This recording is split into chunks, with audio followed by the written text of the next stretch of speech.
Olá, eu sou Márcio Teixeira, seja bem-vindo ao meu canal. Hoje eu vou falar sobre a cantora evangélica Flor de Lis.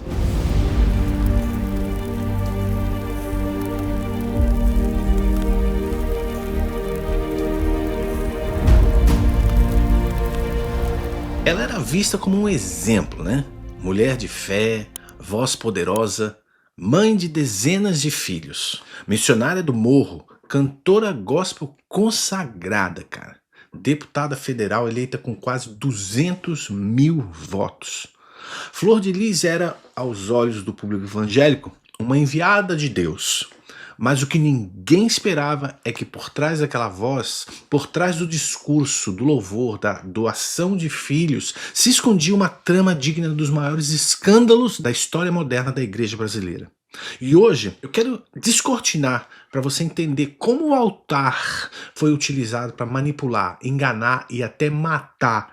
E o pior, fazer você acreditar que o evangelho não presta. Flor de Lis dos Santos de Souza nasceu no Jacarezinho, no Rio de Janeiro. Desde jovem, ela se envolveu com a igreja e com causas sociais, o que é absolutamente nobre. Ficou conhecida por adotar dezenas de crianças, supostamente abandonadas, resgatadas das ruas e do tráfico. Seu testemunho inspirava, ela teria mais de 50 filhos. O Brasil se emocionou com a sua história. Em 2009, teve até um filme biográfico, Flor de Lis, Basta uma Palavra para Mudar, com grandes atores globais. Ela também foi contratada por uma das maiores gravadoras gospel do país, a MK Music. Os seus discos eram vendidos como pão quente em eventos evangélicos, dentro do comércio que existe dessa indústria. Ela subia no púlpito, cantava e arrebatava multidões. Mas, por trás da fama, havia uma figura central, o pastor Anderson do Carmo, o seu marido. Um homem carismático, eloquente, mas também controlador e polêmico. Segundo investigações, era ele quem detinha o controle total da casa, das finanças e até das relações com os filhos. Muitos relatos, inclusive de filhos adotivos, apontam abuso psicológico, ameaças, divisões internas entre os filhos biológicos e adotivos e até suspeitas de abusos sexuais envolvendo menores da própria casa. Pastor. A casa, antes retratada como um lar cristão exemplar, era, segundo a polícia, um ambiente tóxico, manipulado por interesses, vaidades e medo. Na madrugada de 16 de junho de 2019, o pastor Anderson foi brutalmente assassinado. Foram mais de 30 tiros disparados na garagem da casa onde eles viviam. Flor de Lis chorou, orou, apareceu nas TVs como uma viúva inconsolável, mas o luto durou muito pouco e a verdade veio à tona. As investigações revelaram uma história sombria. Filhos adotivos haviam comprado armas, celulares foram apagados, mentiras foram contadas à polícia e, no centro de tudo, estava quem? A cantora gospel, a cantora evangélica. Flor de Lis foi apontada como a mentora intelectual do assassinato do próprio marido. Motivo? Poder, dinheiro e controle. O homem que controlava tudo, inclusive as finanças da família, se tornou incômodo demais. Em 2020, Flor de Lis foi denunciada formalmente pelo Ministério Público e as acusações incluíam homicídio triplamente qualificado, tentativa de homicídio, falsidade ideológica, associação criminosa e uso de documentos falsos. Mesmo assim, por ser deputada, continuou em liberdade por algum tempo e em 2021 perdeu o mandato na Câmara dos Deputados por quebra de decoro parlamentar. Agora tem outras coisas que eu queria falar sobre o meio gospel, né? Guilherme de Pádua, um criminoso que foi condenado, cumpriu pena e saiu da prisão pastor. No meu modo de ver, todo ser humano na face da terra tem o direito à redenção espiritual, tem direito a usufruir, por assim dizer, da gratuidade do amor de Deus derramado na cruz do Calvário para perdão dos seus pecados. Que ele cometeu um crime inegável, inquestionável, não é esse o ponto. Mas a igreja dar um local de autoridade para alguém que publicamente não só cometeu um crime hediondo e passar a mão na cabeça e dar endosso a esse indivíduo, causa na audiência um descrédito total no que seja o conceito de um pastor. Vamos lá, Paulo, ele matava cristão e ele teve um encontro pessoal com Jesus, mas ele matava fruto do sistema que autorizava a perseguição, mas Jesus encontrou com ele no meio do caminho e ele teve uma transformação, e essa transformação resultou no que nós lemos hoje como sendo o principal autor do Novo Testamento e das Escrituras. Um pouco diferente do caso do Sr. Guilherme. Eu assisti o documentário depois da prisão. E tem uma coisa que me choca profundamente na postura dele, que me chocou, né, que ele já faleceu. Foi a falta de hombridade ou de caráter, vamos assim dizer, de chegar publicamente diante da nação e pedir perdão. No caso dele, ele tinha que ter feito isso. Sim, ele cumpriu prisão, ele estava respaldado, vamos dizer assim, pela lei, pelo fato dele ter cumprido aquela pena, né, que a lei prescreveu, mas ele deveria ter pedido perdão à família, perdão ao Raul Gazola, perdão, mesmo que essas pessoas, de forma compreensível, decidissem jamais perdoá-lo. Não vou entrar nesse mérito. E eu tenho que dizer, eu nunca vou me esquecer da cena, e talvez até hoje, tantos anos passados dessa história do crime da Daniela Pérez, né? Da dor de ver o semblante da dor daquela mãe e da dor do marido, o Raul Gazola. Nunca vou me esquecer isso, cara. Mas são esses comportamentos da igreja que depõem contra a própria igreja, infelizmente. Isso sem contar com os grandes nomes, Valdomiro Santiago, que vende lencinho e depois vai pedir pix pra igreja publicamente. Come on, man. Sério. E depois, as pessoas que se propõem a pregar o evangelho são tidas como ladrões, são tidos como hipócritas. Por quê? Porque cai no saco de balaio das pessoas que dão um péssimo testemunho frente à multidão que eles manipulam. E você acha que aqui nos Estados Unidos é diferente? Cara, Ravi Zachariah, que era um grande apologeta, famoso mundialmente, morreu e descobriu que o cara era um abusador sexual. Cara, isso foi assim uma vergonha para a igreja sem tamanho. Quer outro caso recente? O pastor Robert Morris, extremamente famoso aqui nos Estados Unidos, acusado de 5 casos de atos lascivos indecentes com menores. Pedófilo, cara, no púlpito, falando para milhões e posando de bacana, tá? Porque pregou aqui em Orlando uma vez, todo bacana, com vozeirão, e eu faço, eu aconteço, mas no passado foi descoberto quem o cara de fato era. Tem direito à regeneração, como eu, como você. Pecados diferentes, obviamente, né, cara? Mas isso mancha o caráter e a dignidade da percepção que o público tem do evangelho, da igreja, e afasta e repudia só a menção disso. Outro caso que faleceu há pouco tempo, o pastor Jimmy Swaggart, que foi um grande nome mundialmente, isso é inquestionável, tá? Eu tenho até uma bíblia dele aqui, que é muito legal, uma bíblia de estudo, muito legal, cara, inquestionável. Mas um dia foi pego uma prostituta, ou seja, uma conduta falsa, hipócrita, e condenava um monte de gente que pregava o evangelho diferente dele. Isso foi, assim, um escândalo mundial, que mancha o caráter da igreja, que mancha o nome do evangelho. Mas aí tem um outro aspecto. João de Deus, espírita, ele foi condenado a mais de 118 anos de prisão. E a pena total dele chega só a 489 anos. Autoproclamado médium, curandeiro, empresário, fazendeiro e criminoso sexual, condenado pelo estupro de centenas de mulheres. Aí tem um bandista, o pai Du, que aproveitou-se da sua posição de autoridade religiosa para cometer os crimes contra 13 seguidoras de Umbanda. Aí tem um padre, o padre Ricardo Campos Parreiras, de 49 anos, condenado por dopar e estuprar um jovem. E foi preso em Aruanã, na região do Nordeste de Goiás. Cara, faz um Google e veja. E aí eu comecei a pensar, pera um pouquinho, o problema está na igreja ou o problema está no caráter humano? E aí a gente para pensar o seguinte: o problema está na igreja, na religião ou no gênero humano? Porque eu citei evangélicos, a começar pela Flor de Lis, citei umbandista, citei espírita, citei católico. O problema não está na religião, cara. O problema está no caráter humano. A Bíblia diz o seguinte: todos pecaram e destituídos foram da glória de Deus. Lembra que eu falei ainda há pouco sobre o decoro parlamentar que a Flor de Lis perdeu, que era o seu privilégio? O que é o decoro parlamentar? É um código de conduta, cara. Pisou na bola, tchau, tá expulsa. Tá certo que no caso dela, expunha um aspecto moral muito sério associado à sua fé.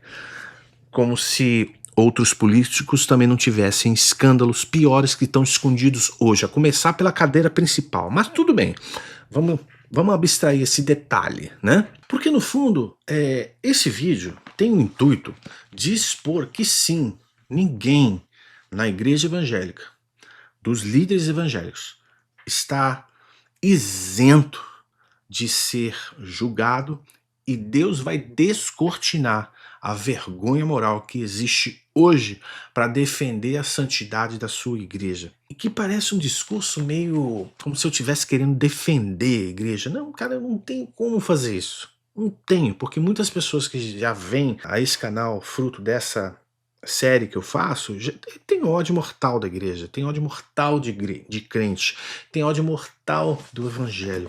Eu posso entender isso. Agora deixa eu te fazer uma pergunta, cara. Você vai no médico, o médico detona você porque ele dá um receituário errado, dá um tratamento errado que prejudica você profundamente. Você desacredita na medicina ou você desacredita no médico? Você vai desacreditar naquele médico, você nunca mais vai voltar, certo? Mesma coisa nisso, cara. Quando esses caras, todos esses aí que eu narrei, que são publicamente conhecidos, fatos conhecidos, eu não tô inventando nada, cara. Você desacredita na palavra de Deus e no evangelho por causa daquela pessoa? É a mesma coisa de você falar o seguinte: não acredito mais na medicina como um todo porque aquele médico fez uma grande lambança na minha vida e no meu físico e me prejudicou profundamente. Percebem a incoerência que isso é? E o que é mais interessante, tá?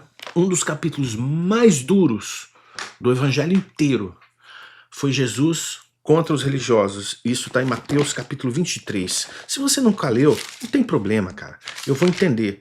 Mas eu vou deixar o link desse capítulo no descritivo daqui desse vídeo para você, só de curiosidade, dá um pulo lá e lê. E tudo bem, eu vou entender se você, não quero ler Bíblia, mas não quero saber de ler Bíblia. Mas olha aqui Jesus, só esse trechinho que Jesus fala.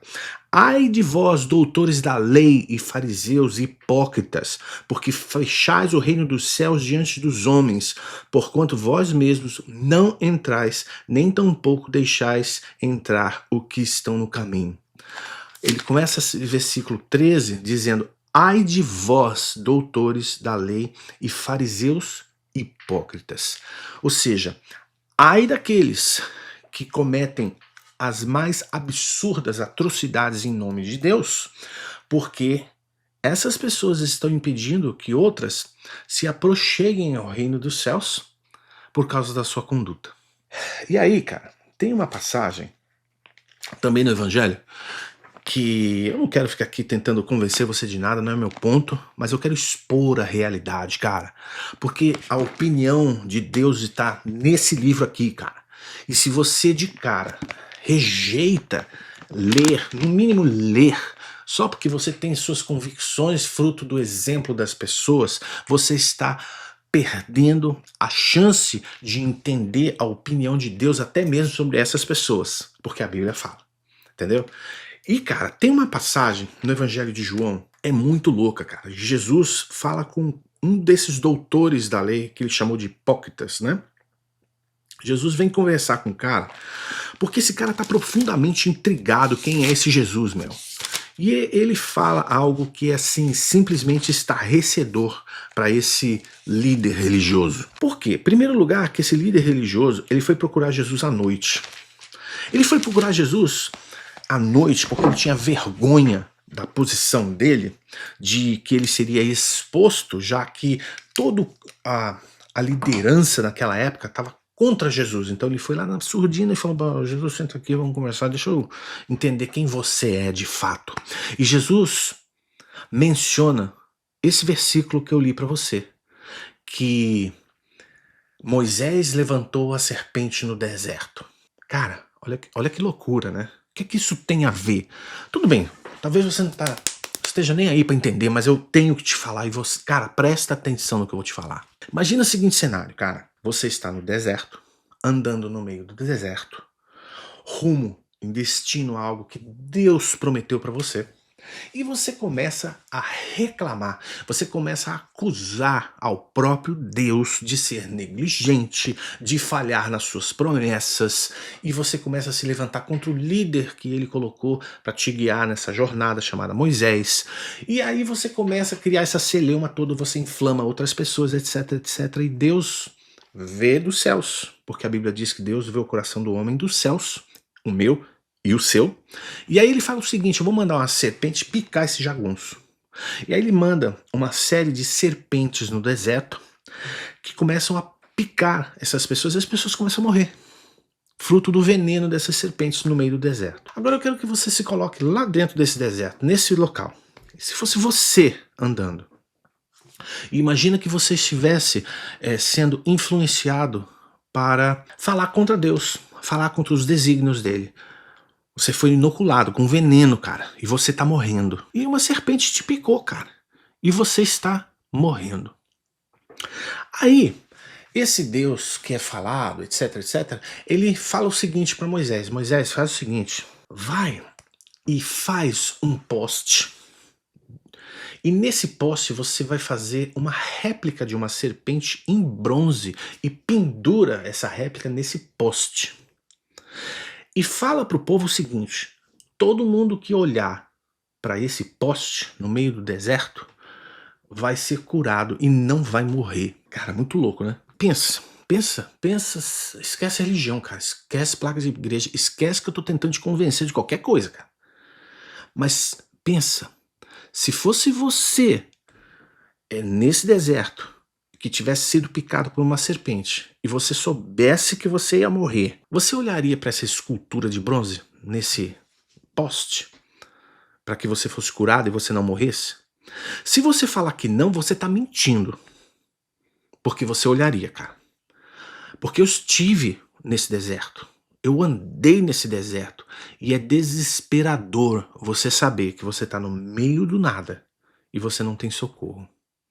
Que você está no meio daquela circunstância, naquele meio ambiente onde você não tem médico, onde você não tem remédio.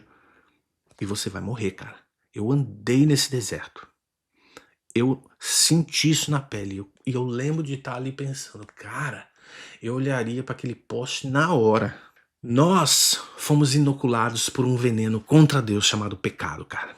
Lá no Éden, que tinha uma serpente. Também engraçado, né? Uma serpente inoculou na humanidade um veneno chamado pecado. E todos pecaram. O espírita, o umbandista, o crente, o pastor, o padre, o papa, todos, sem exceção, têm esse veneno nas veias. E estão morrendo. E Deus proveu um jeito. E Jesus veio falar exatamente isso para aquele religioso.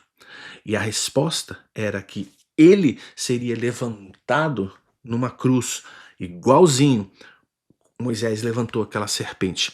E a serpente de bronze no deserto era um símbolo de redenção, porque o bronze na Bíblia significa redenção. Jesus sendo levantado naquela cruz tem o mesmo papel, absolutamente o mesmo, mas muito mais profundo, de que quando você olha para Jesus e você reconhece que aquele pecado lá, que ele está morrendo, é meu, você é salvo. Salvo do quê? Da morte eterna, assim como no deserto. Então, Jesus não é uma religião, cara. Então, o fato de Flor de Lis, Guilherme de Pádua, Valdomiro e todos esses que fazem você ter abominação por esse livro, são instrumentos, no fundo, para te desviar de conhecer a verdade do amor de Deus, cara. E esse vídeo, ele não tem o papel de doutrinar em nada, porque você pode terminar de assistir esse vídeo e continuar absolutamente o mesmo, indo pro mesmo local. Ah, Márcio, mas você tá julgando. Tô não, cara. Tô não. Eu tô expondo uma verdade.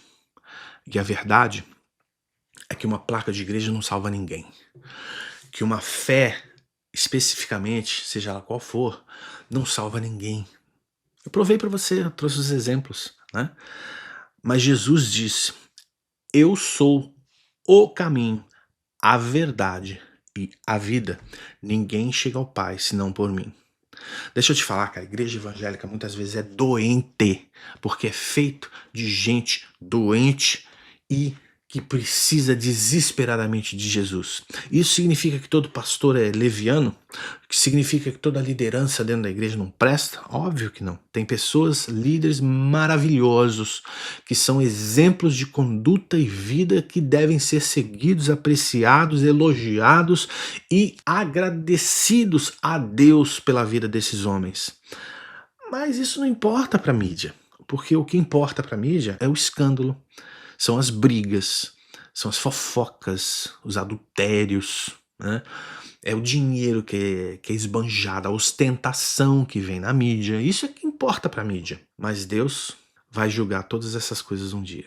Eu queria que esse vídeo fosse recebido por você, cara, como alguém que tá dando a cara a tapa. Deixa eu te falar, vai no vídeo 11 dessa série de Satanismo na Música e vê o meu vídeo que eu fiz sobre mim. Antes de você achar que eu tô aqui dando uma de bonzinho, de perfeito, não sou não, cara, eu sou pecador, carente da graça de Deus e do amor de Deus. E outra, eu não sou pastor, eu não tenho igreja, eu não preciso convencer você de absolutamente nada, cara. É o Espírito Santo que fala no seu coração. Jesus morreu porque ele te ama, cara. Jesus morreu pelo perdão dos seus pecados. E sabe o que é mais louco e que você vai ficar profundamente irritado comigo? É possível que o Guilherme de Pádua esteja hoje no céu, cara. Porque o tamanho do pecado dele aos seus olhos é menor do que a graça de Deus que você não vê. O tamanho do amor de Deus pelo homem é tão poderoso, como diz a própria Bíblia, que cobre a multidão de pecados. Aos olhos de Deus, cara, a mentirinha que você conta pode te deixar fora do céu, tanto quanto aquele que rouba nos impostos, ou aquele que rouba cobrando impostos. Percebe? Ambos podem te deixar fora da eternidade com Deus. É muito louco, porque a graça de Deus, cara, não se explica, ela se experimenta.